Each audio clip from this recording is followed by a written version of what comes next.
Salam alaikum, Zulf Laoun. Bonsoir. Une année depuis la disparition de M. Bouteflika. Nous observons aujourd'hui, avec beaucoup d'incompréhension, le silence des tenants du nouveau pouvoir et de la presse reléguant cet anniversaire à un non-événement. Il est incontestable que le président défunt a été l'origine de la déliquescence de l'État par une gouvernance relevant du népotisme à une pratique du pouvoir antidémocratique, où la morale et l'éthique ont été bafouées. M. Bouteflika avait un mépris souverain pour les institutions qu'il a sensiblement corrompues et surtout une haine féroce envers l'institution militaire qui ne l'avait pas adoubé et choisi pour succéder à Houari Boumedienne. Le bilan des 4 mandats de Bouteflika est catastrophique sous tous les plans. Il a instrumentalisé l'ensemble de la société et corrompu tous les individus ou groupes qui pouvaient le gêner dans l'exercice du pouvoir.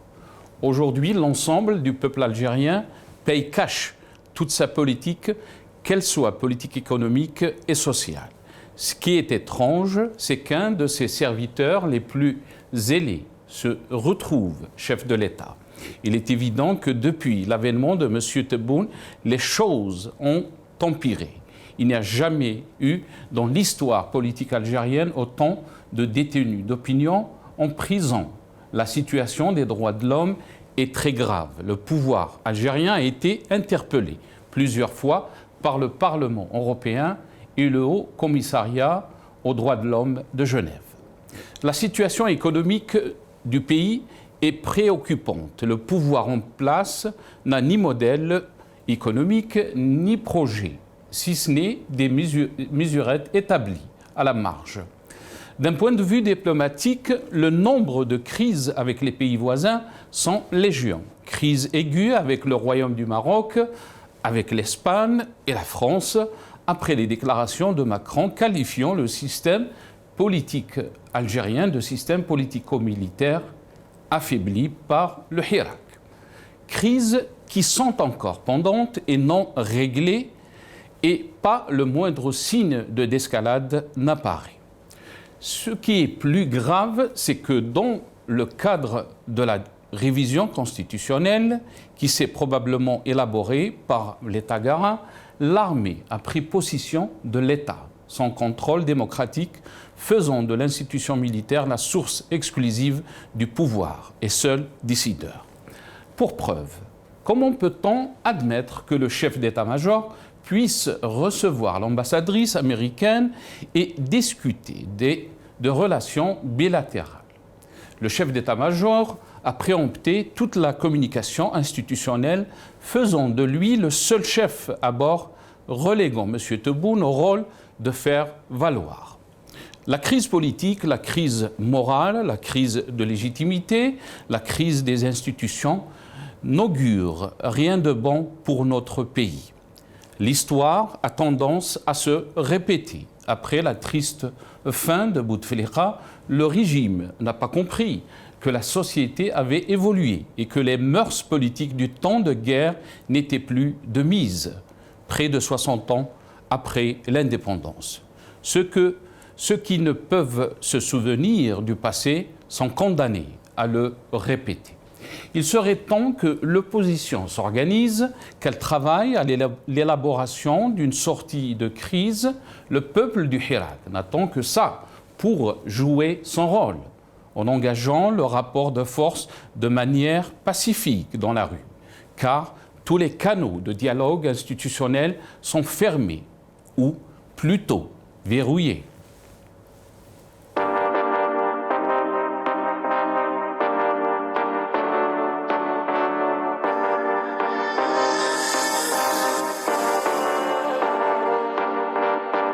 Nostalgie à la familia, nostalgie à la famille, nostalgie à la familia, حومة الحومة على عمار. Nostalgie à la familia, nostalgie à la famille, nostalgie à la familia, الحومة لا مور طوال الزمان ولا قصر خليلي الحومة وخذ القصر اللي بينا صحيح ما يتكسر بيناتنا حكايات بعيد على عيني قلبي نضر عمري ما نويت عليك نهجر خليك مورايا ريحة الصغر قاع الذكريات شفتك زادت لي في العمر راح مني الوحش وراح الدور قلبي عليك عمره ما يصبر فاتو سنوات في دار جدي حلالي نسهر نسيم الصيف وضوء القمر قصايصنا طويلة تجيب الفجر راحت وتنسات كبرنا وتفرقنا وما زال الدنيا تغرب فينا تغلقت الدار الكبيرة والبراني شور علينا ضاعت النية وضاع الخير ضاعت الايام الزينة كي كانوا يتلموا الجيران كانت هذيك الجنة الباب جارك لا غبر رزقو عندك كمانة كانت الحرمة كان لا من حد ما يقدر يدنا وردة الغرام اللي سقيناها بدموع عينينا كلتها السوسة وخليناها دبالت بين يدينا بين يدينا بين يدينا بين يدينا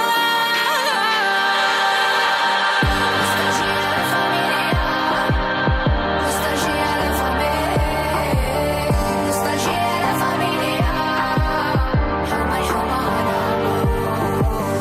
نوستالجيا لا فاميليا نوستالجيا لا فاميليا نوستالجيا لا فاميليا حومة الحومة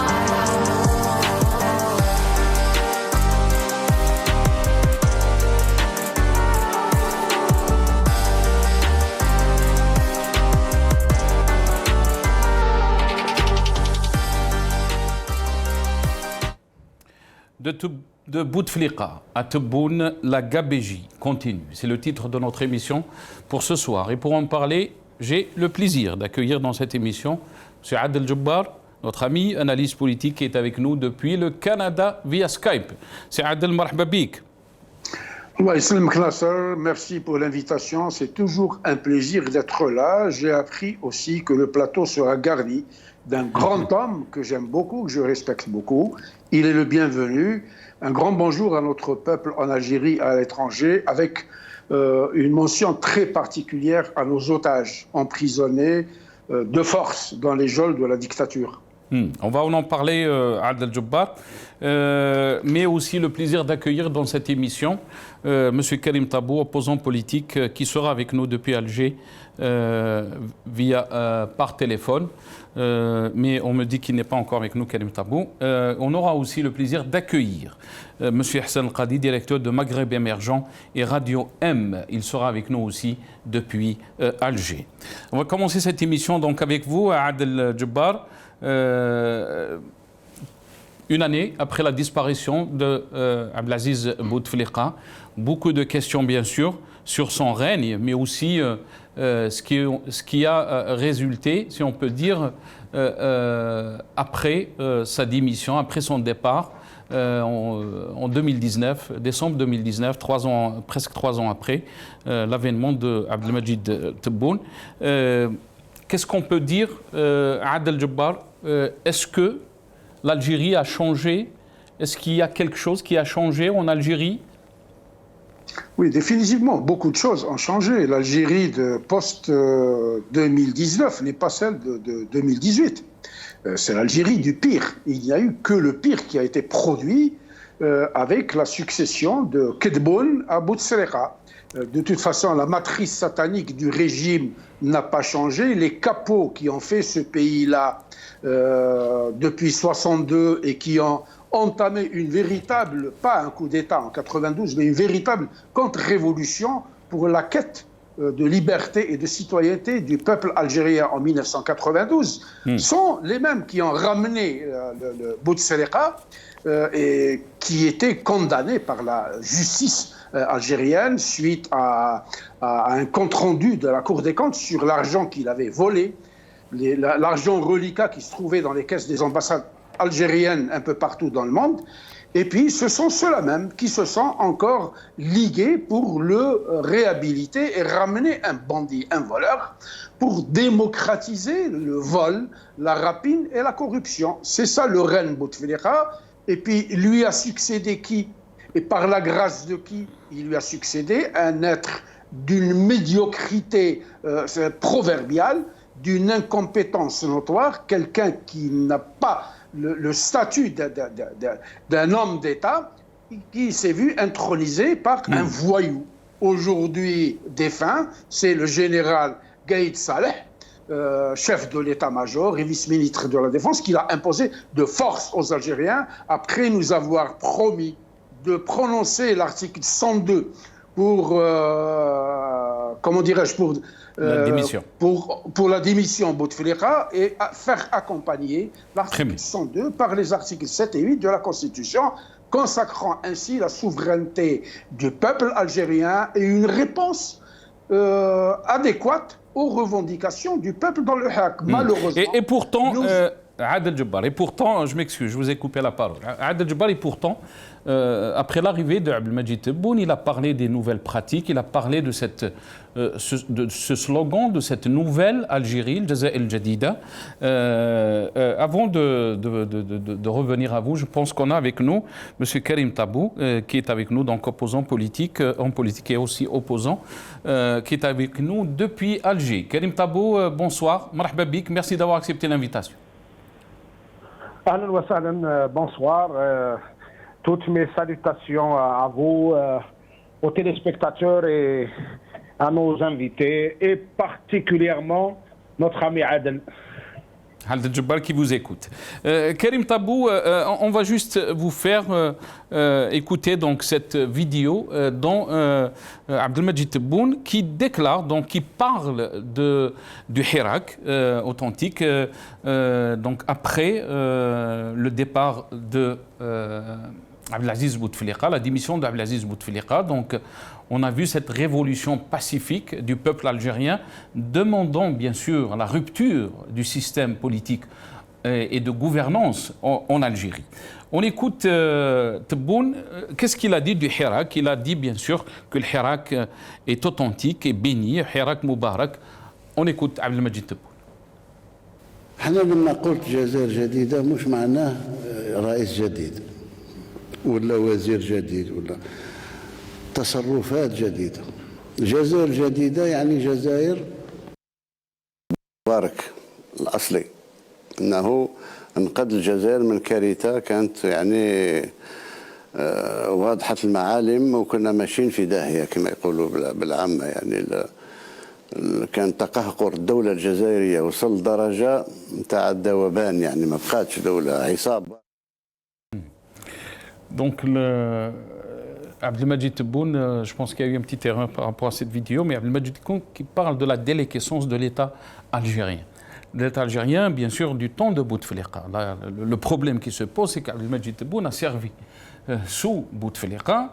Et il avait même, et là je parle de la vidéo 3, si c'est possible, la régie, il a parlé bien sûr du programme de Bouteflika, où il a donc annoncé qu'il a même dit أقسم بالله أن البرنامج فخامته ما يحبش يعني.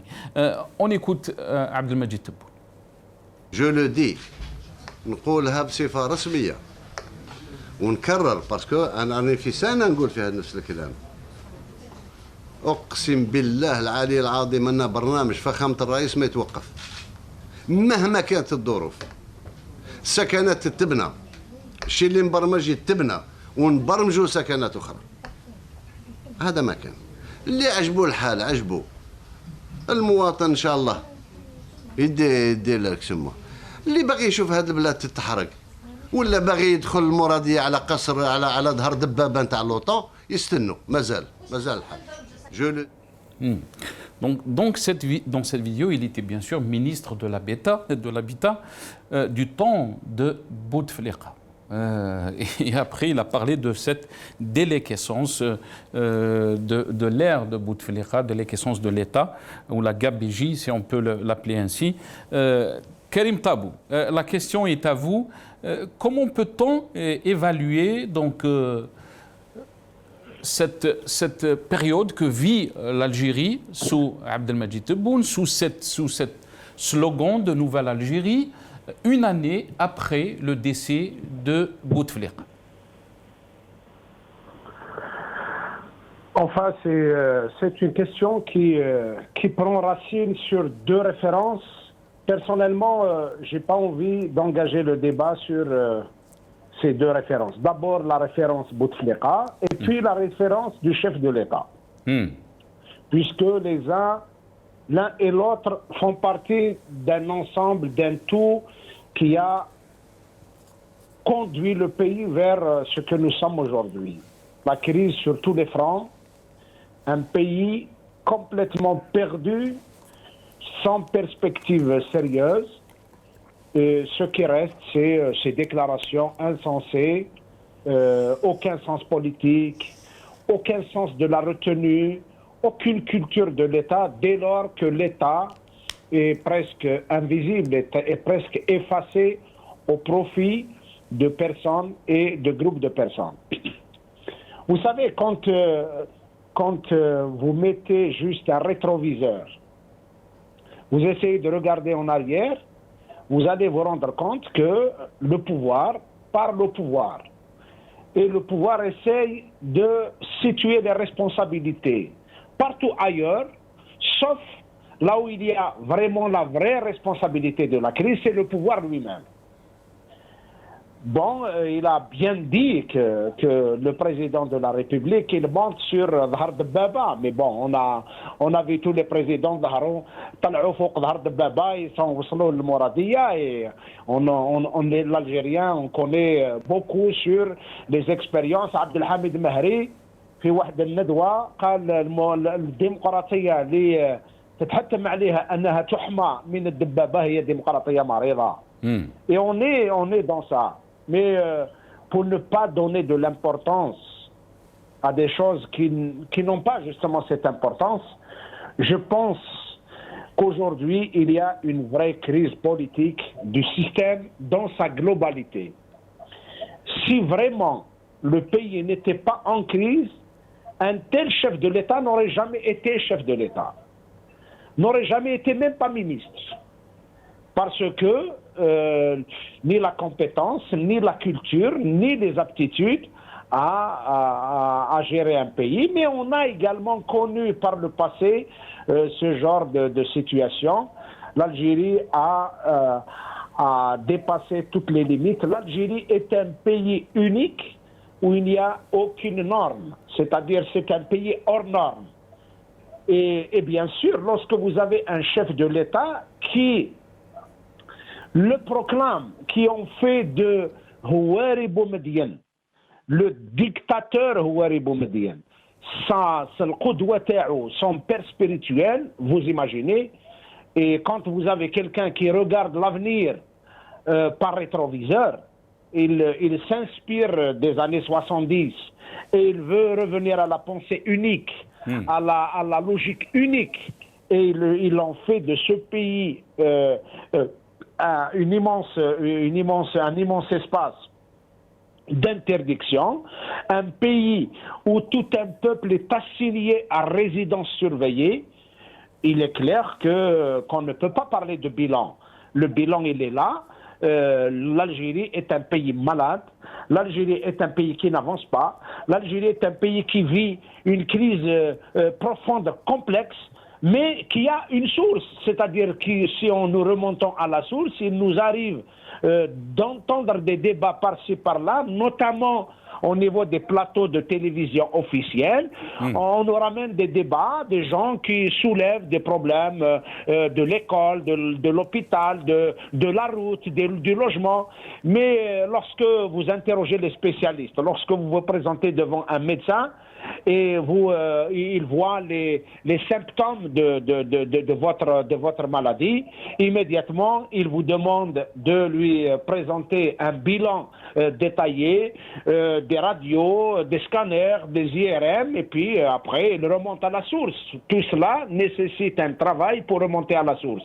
Donc aujourd'hui, si nous posons toutes les crises que vit le peuple algérien, dans l'école, dans l'hôpital, dans l'université, dans l'administration, partout dans tous les secteurs, il suffit juste de faire un petit effort d'analyse et vous allez remonter à la source. Nous avons un vrai problème qui vient de la même source. C'est la nature du pouvoir. C'est le pouvoir qui a volé aux Algériens une légitimité. C'est le pouvoir qui s'est imposé par la force. C'est un pouvoir qui ne veut pas se soumettre au contrôle démocratique. C'est un pouvoir qui se situe au-dessus de la loi et il met le peuple algérien au-dessous de la loi. Et cette situation-là explique pourquoi les mêmes personnes donnent les mêmes discours et aboutissent au même résultat. Et le pays donne l'impression de tourner au rang et il est en train de se consommer. Malheureusement, dans ce processus de désillusion de ce pays, nous avons, les dégâts, ils sont là. Une grande partie de l'élite algérienne, de la jeunesse algérienne, de la matière grise algérienne est partie à l'étranger.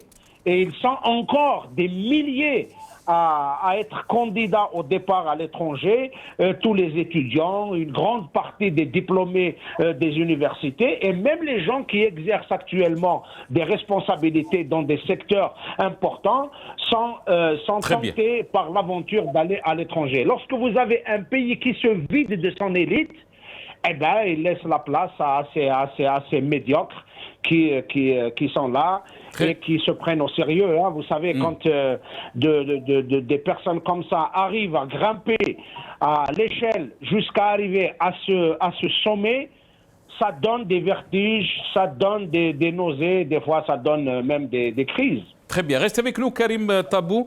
On a été rejoint par M. Hassan El-Qadi, directeur de Maghreb Émergent, mais aussi de Radio M, qui est avec nous depuis Alger. Hassan El-Qadi, merci beaucoup d'avoir accepté l'invitation. Marhaba bik. Merci de me faire rencontrer le public de Maghrébia et aussi de me faire rencontrer mon ami Karim Tabou, que je croise souvent sur l'antenne de Maghrébia. Très content de vous avoir tous. J'espère que tout le monde va bien. Voilà. Et si vous voulez lui lancer donc l'invitation, Hassan El-Qadi, il vous écoute. Hassan El-Qadi, donc une année après la disparition de Abdelaziz Bouteflika, qu'est-ce qui a changé en Algérie? Vous avez écouté donc Karim Tabou. L'Algérie est un pays malade qui vit une crise profonde. Est-ce que vous êtes d'accord avec ce constat, Hassan El-Qadi? Oui, quand on vit en Algérie, on ne peut pas avoir, on peut voir un autre constat. On ne peut pas avoir un autre constat. Maintenant, peut-être que bon, globalement, le régime est bloqué sur la doctrine, ce que j'appelle la doctrine Ahmed Gaïd Salah, c'est-à-dire celle essentiellement du coup d'État de mars, enfin de la contre-révolution de mars 2019, qui s'est accaparé de la révolution et du mouvement révolutionnaire pour le contrer, en essayant de s'accaparer le départ du président Abdelaziz Bouteflika. On est toujours dans cette séquence où l'armée doit justifier une situation de répression, le fait d'avoir renouvelé l'occupation de la case d'Al-Mourabiya, et puis justifier, c'est pas nous qui avons créé cette situation-là, et nous réprimons tous ceux qui ont poussé l'Algérie à la situation d'avant le 22 février. Et la répression se poursuit, donc tout le personnel civil qui a travaillé avec Bouteflika, et évidemment c'est par effet on va dire, d'arborescence, c'est parti des sommets, des premiers ministres, de Saïd Bouteflika, de quelques responsables de l'armée, c'est redescendu et ça redescend toujours. Et il faut rappeler que dans le creux de cet été, il y a eu quand même l'arrestation de Nosr El-Bedoui, donc pour dire, ancien premier ministre de la transition de Guinée, pour dire qu'on n'est pas sorti de cette doctrine. C'est-à-dire que la contre-révolution a toujours besoin de continuer de justifier aux yeux des Algériens, nous sommes ici pour nettoyer, nous sommes incorruptibles, nous poursuivons les corrompus. Et c'est en fait, quand on regarde un petit peu, le seul programme proposé aux Algériens. Il n'y en a pas, donc il n'y a même pas réellement aujourd'hui une mise on ne peut pas dire qu'il y a une nouvelle équipe qui s'est reconstituée comme celle d'Abdelaziz Bouteflika, avec ses oligarques, avec ses hommes de réseau, etc., qui, à partir du deuxième mandat, essentiellement, a commencé à prendre des positions économiques, comme on l'a vu avec l'économie neuf et avec Ali Haddad, etc., etc. Avec Abdelmadjid Tebboune, on n'a pas encore commencé cela, parce que la situation ne le permet pas. Et donc, en fait, on nettoie, mais en fait, on désespère la classe d'affaires en Algérie. Les investisseurs ne veulent pas travailler. De nouveau, il n'y a même pas de nouveaux investisseurs qui peuvent, sous la coupe du nouveau régime, émerger. Et donc, on est dans une très, très grosse impasse. On est dans une grosse impasse. Moi, je parle en dehors de l'énergie. Il y a très, très peu d'investissements et les gens continuent de réfléchir comment s'en sortir et comment partir. Je parle de ceux qui des entrepreneurs, des investisseurs, des porteurs de projets, des jeunes, des moins jeunes. Et Karim a très bien fait de rappeler que l'indicateur numéro 1 de la situation, c'est quand même le départ des élites qui est extrêmement préoccupant. Mais ceux qui font un constat, qui disent aussi que la situation n'a pas changé, et là je parle du système bien sûr de gouvernance. Quand Abdelmadjid Tebboune parle de cette nouvelle Algérie, de ce slogan et des nouvelles pratiques, avant de vous donner la parole, Ihsan Qadhi, on va essayer de vous faire écouter donc ces paroles d'Abdelmadjid Tebboune. On regarde cette vidéo et je reviens à mes invités. احنا لما قلت جزائر جديدة مش معناه رئيس جديد ولا وزير جديد ولا تصرفات جديدة. جزائر جديدة يعني جزائر ما هيش معقدة ولا واحد يعقدها. ما هي معقدة لا من الاستثمار ولا من الشقيق يجي يعيش معنا ويجي يخدم ويشتغل ويدي خلاص. احنا الإطارات اللي موجودة اليوم إطارات كلها نزيهة لا غبار عليها لا شكوك فيها ويعملوا من أجل الوطن والوطن وحده فقط. Ihsan Qadhi, donc Abdelmadjid Tebboune parle d'une Algérie, bien sûr que tout Algérien rêve de cette Algérie, mais la réalité est tout autre. L'Algérie d'aujourd'hui est très compliquée, Ihsan Qadhi.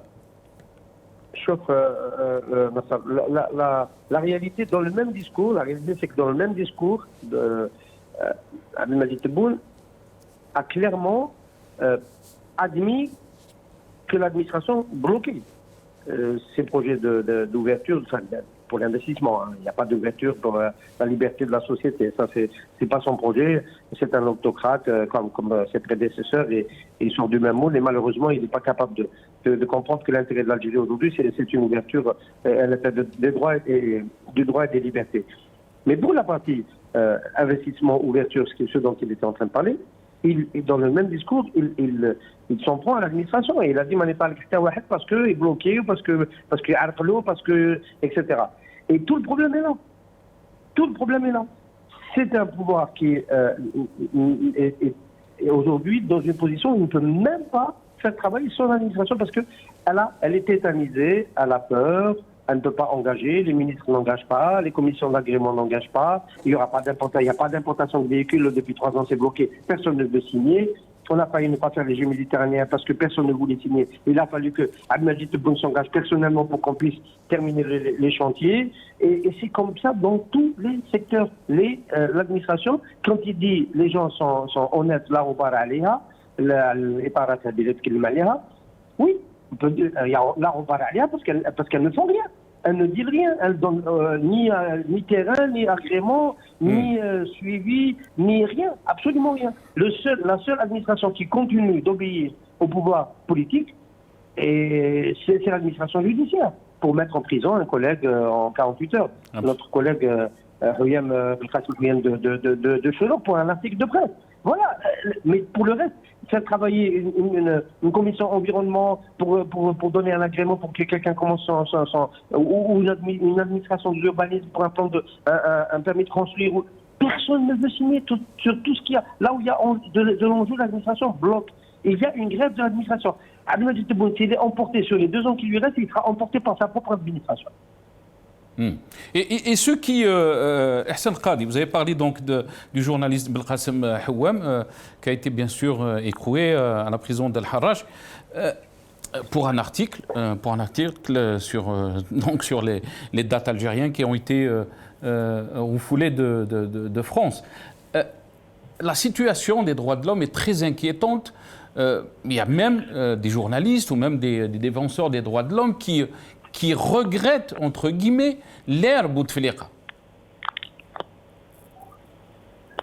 Bouteflika ne s'est jamais senti aussi menacé que ce sont le régime aujourd'hui. Quand je dis le régime, évidemment, j'intègre la prééminence de l'armée sur la décision politique, en fait, le pouvoir militaire. Et donc, on n'a jamais eu besoin d'aller à ces extrémités-là. Parce qu'on ne peut pas savoir si Bouteflika avait fait face à un mouvement révolutionnaire pacifique comme celui que nous avons vécu pendant 3 ans en Algérie. Lui, il était en phase terminale du point de vue de son pouvoir. On ne sait pas comment il aurait réagi en 2007, en 2008, par exemple par rapport à la révision de la Constitution pour qu'elle allait permettre la présidence à lui. On ne peut pas savoir. Mais ce qu'on sait par contre, c'est que, évidemment, Abdelmadjid Tebboune est parti beaucoup plus loin. Beaucoup trop loin, et là, il n'a pas besoin de réprimer autant, puisqu'il dit que sa légitimité est établie, qu'il a engagé un nouveau cours, etc. Ce nouveau cours, il est totalement basé sur la répression. Il y a aujourd'hui des grévistes de la faim.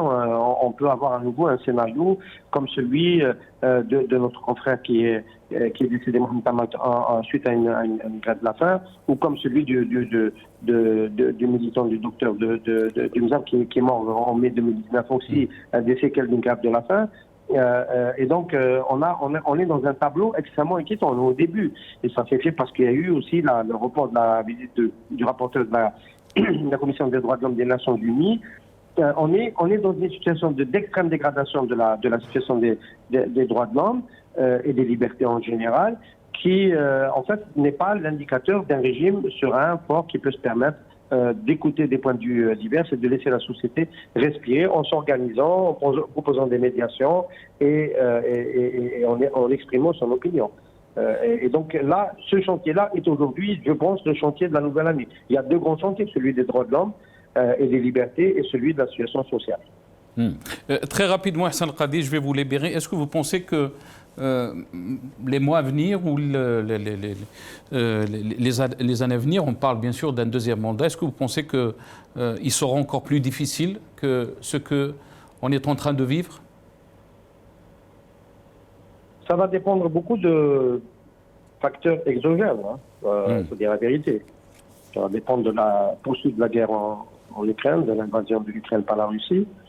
Il faut bien voir qu'on est dans un scénario un peu semblable à celui de Bouteflika, mais qui ne va pas se poursuivre. Alors, il faut se rappeler que Bouteflika est venu, c'est l'armée qui l'a ramené, c'est une armée unique qui l'a ramené autour de Toufik, Belkhair était l'intermédiaire, mais l'Amari, qui était puissant aussi à l'état-major, et il l'a ramené pour qu'il les protège par rapport aux crimes qui ont été commis durant les années 90 au nom de la lutte antiterroriste. Bien. Le 11 septembre a changé la donne. Le 11 septembre aux États-Unis a changé la donne et les militaires algériens qui étaient ONI sont devenus fréquentables vis-à-vis par rapport aux Occidentaux. Ce qui les a poussés à vouloir se séparer de Bouteflika. Il ne voulait plus de son deuxième mandat. On se rappelle que le général Mali n'avait pas soutenu, il avait soutenu son candidat, son adversaire, Ali Belkis. Et Bouteflika a gagné par les urnes, il s'est imposé. Et ensuite, il a pris un ascendant, il s'est relativement autonomisé, je dis bien relativement, par rapport à ceux qui l'ont amené. D'ailleurs, le général Mali est parti. Aujourd'hui, il y en a qui pensent qu'avec la guerre en Ukraine, et avec le fait que les Européens ont besoin de plus de gaz algérien, d'ailleurs du gaz algérien n'est pas disponible, il n'y en a pas, mais bon, tout le monde n'a fait semblant de ne pas le savoir, il n'y a pas de gaz additionnel algérien à vendre en Europe, il n'y en a pas. On n'a pas investi pendant des années ou lâche. Mais ça a réhabilité la relation avec Alger, avec Abdelmadjid Tebboune, dont on sait que la façon dont il est venu, aux tâches des militaires, etc. Bien. Ça lui donne une relative autonomie. Est-ce que ça va faire de lui quelqu'un comme Bouteflika qui va pouvoir s'autonomiser complètement des gens qui l'ont amené? C'est un débat. Moi, je ne crois pas, mais bon, c'est un débat. C'est-à-dire qu'aujourd'hui, on sent qu'avec la visite Premier ministre italien, avec la visite du président français, avec la sommet arabe, etc. Il y a une stature que Ahmed Tebboune peut prendre et il peut laisser à l'opinion la possibilité de faire croire qu'il peut s'autonomiser des gens qui l'ont amené. Peut-être que lui-même va tenter de le faire relativement, ce qu'il aura besoin de faire pour exister comme président. Et on va suivre tout cela, mais ça va dépendre de l'évolution à l'international, du prix du gaz, du prix du pétrole, de la poursuite de la guerre, et y compris du sort de Vladimir Poutine, qui est politique, je parle du sort politique, parce qu'une défaite, il n'y aura pas de défaite militaire de la Russie en Ukraine, mais une défaite diplomatique et politique, parce qu'il n'aura pas réussi à annexer la région de l'Est et du Sud comme il le souhaite. C'est une défaite politique qui peut avoir des conséquences et changer la donne, y compris en Algérie. Merci beaucoup, Atek Sahih Hassan Khadi, directeur de Maghreb Émergent et Radio M, qui était avec nous depuis Alger. Barakallahu fik. Merci, cher Hassan. Adel Jabbar, je vous donne la parole. Adel Jabbar, quand on voit ce qui se passe maintenant en Algérie, est-ce que vous pensez qu'on est toujours dans le même système? Rappelons donc ces changements qui ont été opérés ces dernières semaines à la tête des services de renseignement, des services de sécurité, la nomination de plusieurs officiers qui étaient responsables dans les années 90 de certains dépassements et crimes contre l'humanité. Est-ce que vous pensez que cette approche sécuritaire définit ce régime, si on peut dire, et la direction de ce régime? Pour revenir à cette histoire de nouvelle Algérie, c'est l'Algérie du pire. Ce qui s'est produit après 2019, c'est que les peuples algériens, dans son immense majorité, en quête de citoyenneté, de liberté et d'indépendance, parce que ce qui a fondamentalement changé, c'est qu'aujourd'hui, on a tiré le rideau sur la face hideuse de la gérontocratie militaire qui tirait les ficelles des marionnettes. Le roi est nu aujourd'hui, ils sont nus comme les babouins. Tout le monde voit leurs fesses rouges, ils n'arrivent plus à se les cacher. Il faudrait que cette junte militaire sache que le temps des successions gérontocratiques est terminé. C'est fini. Le peuple algérien a changé dans son immense majorité, parce que c'est un nouveau peuple. À toutes les 30 années, c'est un nouveau peuple. Eux, ils sont restés coincés dans les mécaniques staliniennes des années 60.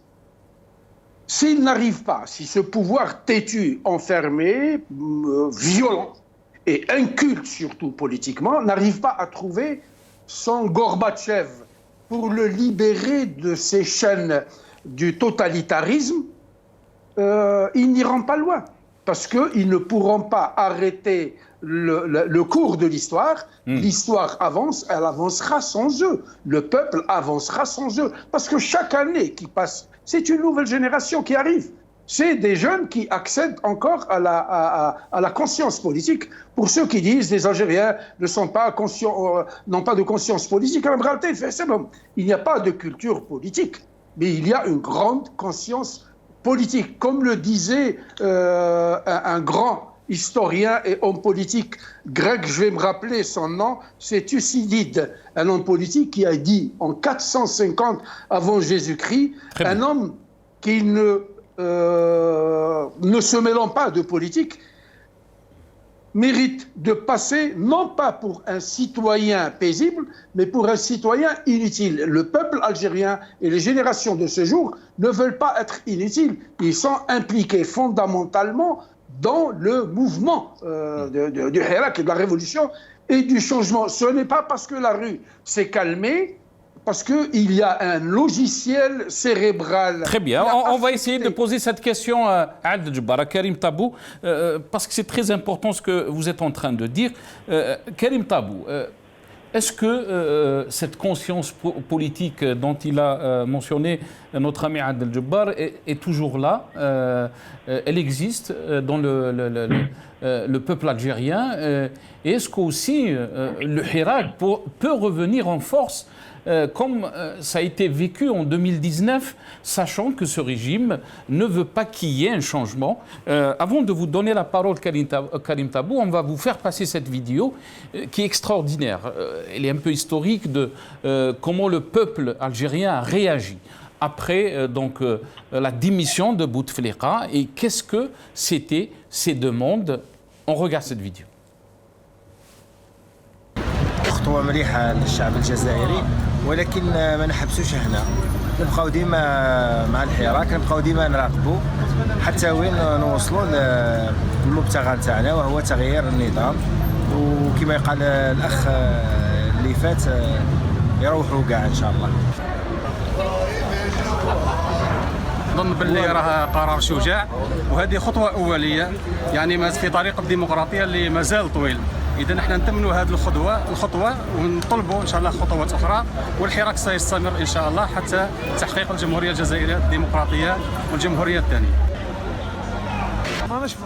مانيش فرحان لخاطرش اللي راح يحكمها دوكا كان في النظام القديم والوجوه القديمة ما نسخوهاش حنايا. يسخوا كاين إطارات الجامعات الجزائرية راهي تنجب إطارات الله يبارك يا أخو. راهم يقول لك بلي ما كاينش إطارات يوجد إطارات في الشعب. Donc ça, c'était juste l'impression de la rue des Algériens, juste après la démission de Abdelaziz Bouteflika.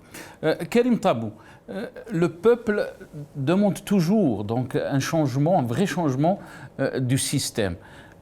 Est-ce que vous pensez que ce régime, que ce système a capté cette demande et est-ce que le peuple a les moyens d'en arriver à cette rupture avec les pratiques du système? Vous savez, moi je suis entièrement d'accord, mot à mot avec ce que vient de dire notre ami Adel. Et puis le Hirak a réalisé deux choses importantes dans l'histoire de ce pays. Il a mis fin à une époque. Et les deux choses sont les suivantes. La première, c'est qu'il a levé le voile sur la nature du pouvoir. C'est un pouvoir de façade civile, mais dirigé par les militaires et par la police politique. La deuxième, et c'est très important également, il a levé le voile sur la vie politique factice. Il a levé le voile sur cette illusion qui a été entretenue pendant des décennies de partis politiques, d'élections, de journaux, de chaînes de télévision qui donnaient l'apparence pluraliste, l'apparence démocratique, mais qui dans la réalité étaient des représentations au service du pouvoir, plus encore au service de la police politique. Je pense que cela est réglé définitivement. Le peuple algérien a acté le fait que la rupture avec le pouvoir est consommée et que désormais, une majorité du peuple algérien considère qu'il est impossible de réformer ou de changer le pouvoir de l'intérieur. Qu'on change le président et qu'on change les ministres et qu'on change ça ne change rien. Il s'agit de changer le régime parce que, et à la différence de cette, entre guillemets, de ces clients du pouvoir qui veulent nous faire passer l'idée qu'il faut chercher des possibilités de dialoguer, la réalité, elle est là. Le pouvoir est la source des problèmes. On ne peut pas dialoguer avec lui. Le pouvoir doit partir. Et la question du Hirak, je vous assure que le pouvoir suffit par ses pratiques à montrer que le Hirak est toujours là.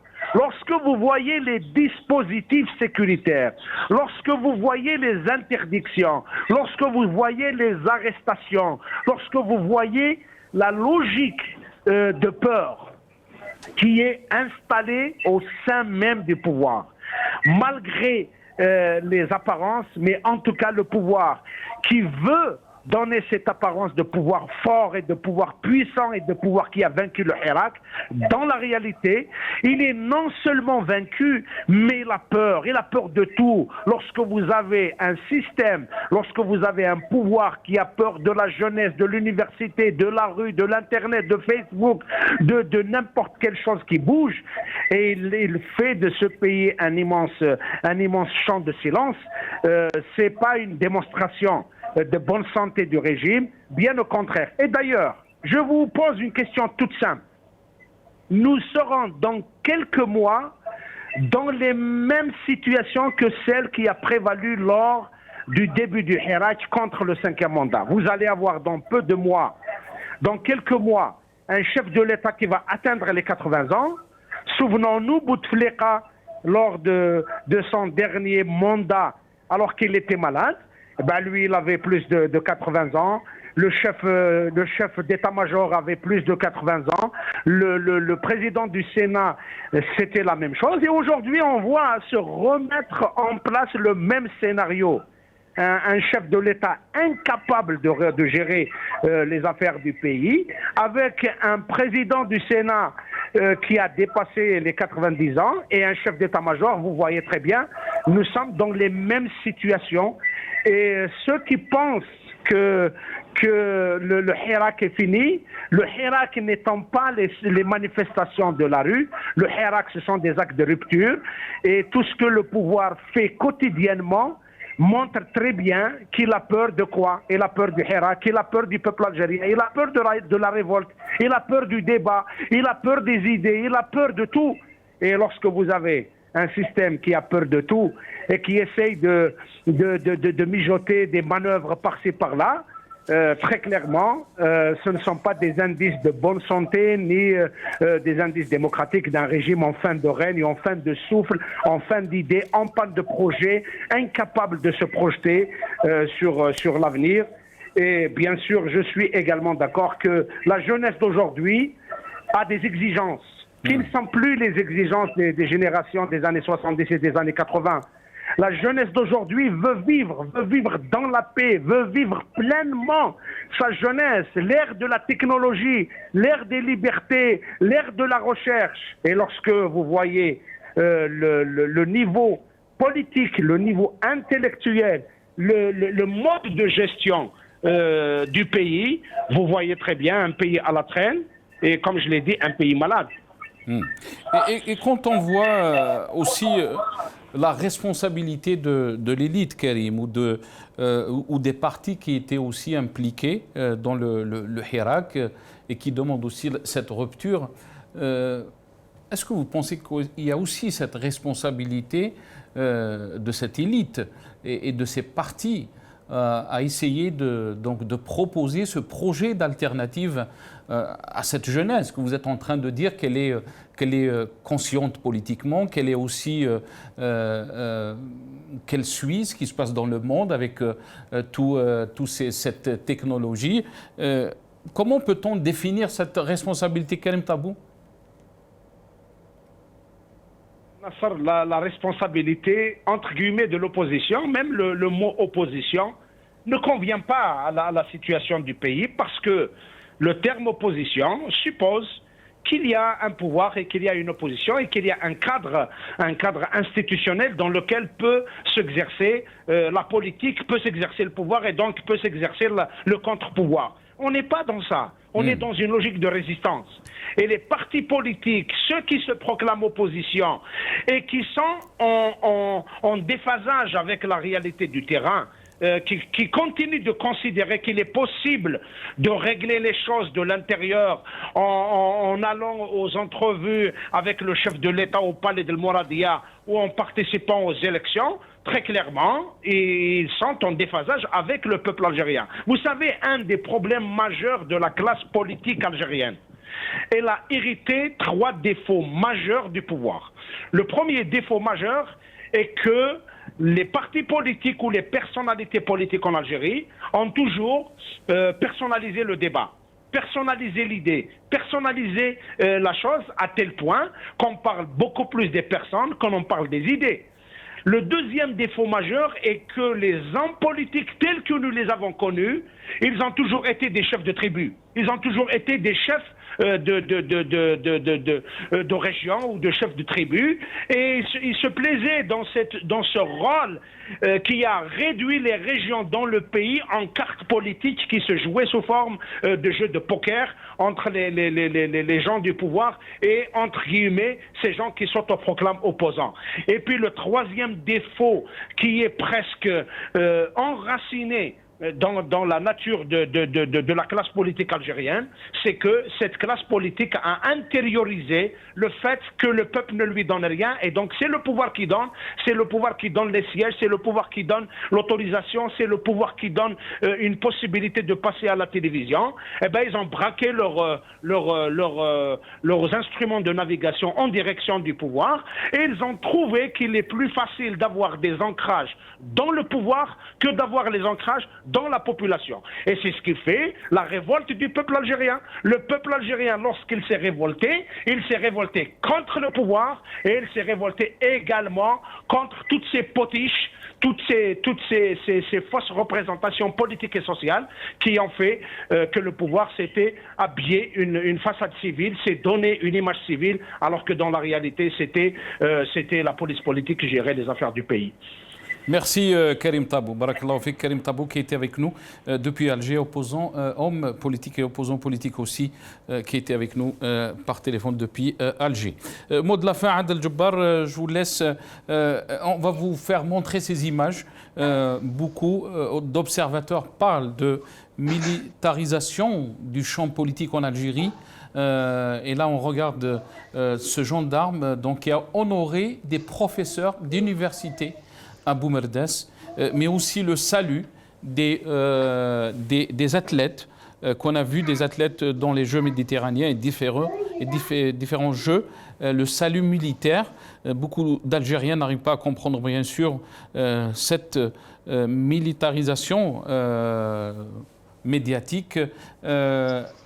Adel Djebbar, le mot de la fin? Le mot de la fin, si on continue sur cette lancée, la première des choses que j'ai à dire, c'est que si j'étais en Algérie, avant de terminer cette émission, il va y avoir 2 camions de singes armés de mitraillettes qui vont venir me ramasser. Et pourtant, je n'ai pas fait de mal, je n'ai fait qu'exprimer une opinion politique. Si ça continue comme ça, bientôt, nous allons faire la prière derrière des imams en tenue militaire. Et nous ne faisons plus doua à l'Illah comme ça, nous allons faire un doua à la militaire. Nous sommes dans une situation tout à fait catastrophique. Bon, je continuerai ce qu'a développé notre frère Karim pour vous dire ce régime est tétanisé par la peur. Quand un conteneur de dates refoulé de France les fait rentrer en transe, quand un écrit un post sur un Facebook les fait rentrer en transe, quand une lettre émanant d'un sénateur américain qui n'a pas puissance d'une loi leur fait faire la danse du ventre, il n'y a rien à dire de ce régime qui est aussi fragile qu'une feuille d'arbre qui tombe le mois d'automne.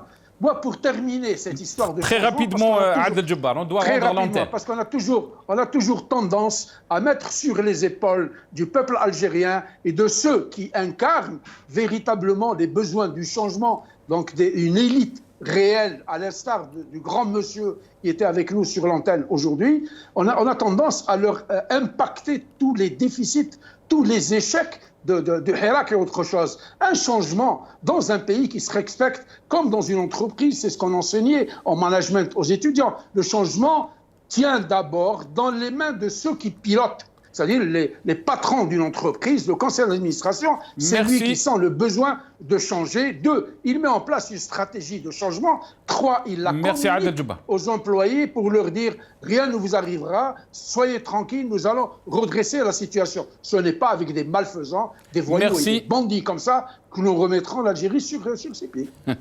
En tout cas, vous m'avez fait rigoler avec cette du imam qui va porter la tenue militaire. C'est ce qui va arriver. Rabbi Star. Adel Djebbar, merci beaucoup.